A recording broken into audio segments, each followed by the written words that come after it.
Under the blaze of arena lights and amid the roar of thousands, David Lee Roth once bounded and spun like a human whirlwind, the embodiment of 1980s rock and roll excess. Clad in spandex and platform boots, microphone in hand, he was Van Halen's giddy ringmaster, cracking wise one moment and soaring into high splits the next. But behind the acrobatics and showmanship lay a life scarred by hardship and solitude. This is the story of a boy who fought polio and braces to become rock's ultimate frontman, and of the man left feeling hollow after the spotlight dimmed. In every triumph and tumble, the saga of Diamond Dave is as electric and tumultuous as any guitar riff he ever belted out. David Lee Roth was born in 1954 in Bloomington, Indiana, the eldest of 3 children in a Jewish family. His father was a respected physician and his mother a teacher, but young Dave's life was anything but ordinary. As a toddler, he fell ill with polio and spent part of his childhood wearing leg braces. Doctors predicted he might never run normally, but once those braces came off, Roth took off running, both literally and metaphorically, faster than anyone expected. Classmates remembered a boy who was restless, even wild, constantly in monkey time, dashing through the halls. His parents even sent him to a ranch for troubled teens to instill discipline. Still, Dave seemed wired differently. He was hyperactive, creatively bright, and undeterred by the early struggles with health and attention. By high school, the braces were gone, but the spirit they had forged remained. Roth channeled his restless energy into music and performance. Inspired by old Hollywood showmen like Al Jolson and the raw soul of Ray Charles, he became infatuated with the idea of entertaining people. In his late teens, Roth's family moved to Pasadena, California, and he briefly attended Pasadena City College. One fateful day, he crossed paths with 2 brothers from a band called Mammoth, guitarist Eddie Van Halen and drummer Alex Van Halen. Intrigued by the brothers' fretboard wizardry, Roth offered to sing for them. The name Mammoth didn't stick, and Roth himself suggested the fresh new moniker Van Halen, reasoning it had the punch and mystique of a Santana. By 1974, the quartet was together, rounding out its lineup with bassist Michael Anthony. They cut their teeth playing dingy clubs along the Sunset Strip and across Southern California, sometimes earning only $120 a night and spending it on banana split feasts at midnight diners. One legendary night, a cop interrupted a boisterous Denny's banquet, and Roth quipped, "Sir, we're a rock and roll band," as if that explained everything. The brash humor and bravado in that exchange typified the band's early years, hungry, cocky, and electrified by raw energy.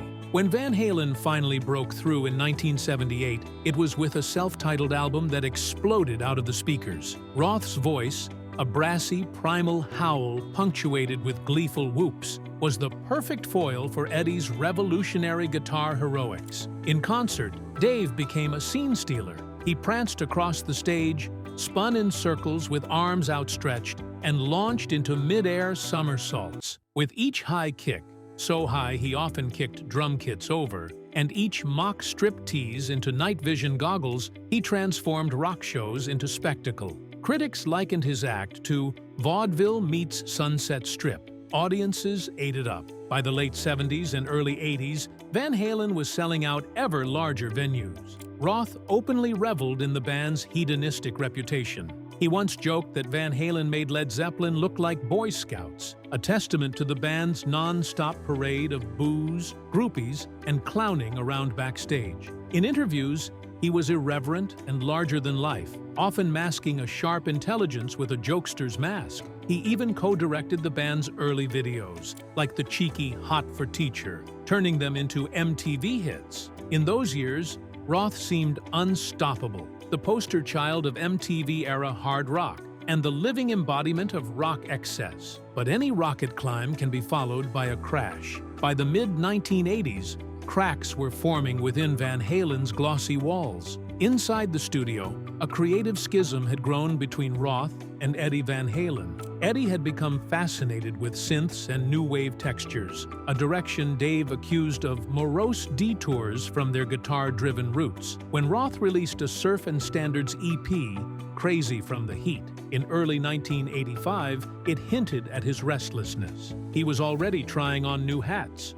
Behind the scenes, those who spent time with Roth sensed cracks beneath the swagger. Guitarist Jason Becker, who played with Roth in the 1991-92 touring band, later recalled Roth appearing deeply downcast on the road, a worn man desperate to entertain, despite feeling depressed. He sat through parts of shows. Roth went through the motions of rock stardom, releasing albums, touring moderately successful legs, but he also chased ever newer escapes. A brief stint filling in for Howard Stern on satellite radio in 2005 ended abruptly when he simply didn't retain Stern's audience. In lounge acts in Las Vegas, he tried to recapture glory but was panned as old news. It all hinted at a restless soul who couldn't stop performing, yet no longer felt the same jubilant certainty as in his youth. Through triumph and ruin, Roth's personal struggles were always somewhat shrouded from the public eye.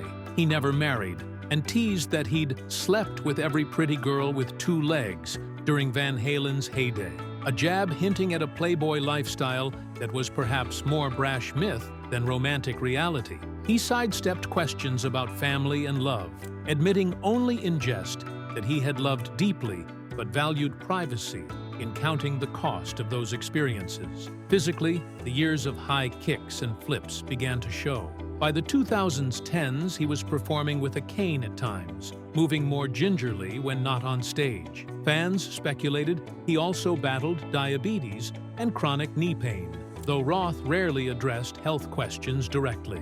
Emotionally, some felt he became more guarded with age, the wisecracking frontman interspersed with cynical asides when asked about his peers. In interviews after Eddie's passing, he lamented that the youthful recklessness of the band was gone, replaced by men who could no longer climb Treasure Mountain together as they once did. As he's aged, the rock world's view of Roth has only grown complicated. To some younger fans, he is a cheeky relic, the once mighty showman in Velcro pants, still sharp-tongued, still swinging between genial chat and sudden profanity. To die-hard devotees of 80s rock, he remains a living legend, a colorfully reckless hero who practically invented what it meant to be a rock frontman on MTV. His influence is undeniable. Countless glam metal bands and pop rock frontmen cite Diamond Dave as inspiration. He made it cool for hair metal bands to smile,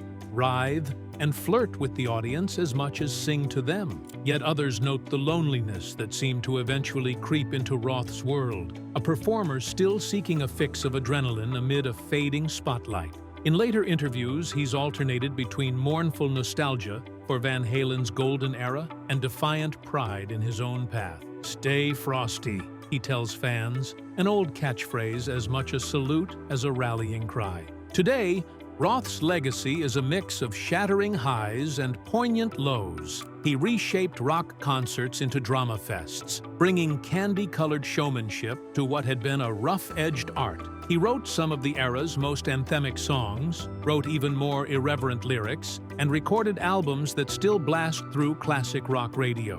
Yet his career also stands as a tale of incomplete promises, a superstar who walked away at his peak, only to spend years chasing fragmented comebacks. Through it all, he retained an imperious, sometimes perplexing faith in himself, even as critics called him egotistical or anachronistic.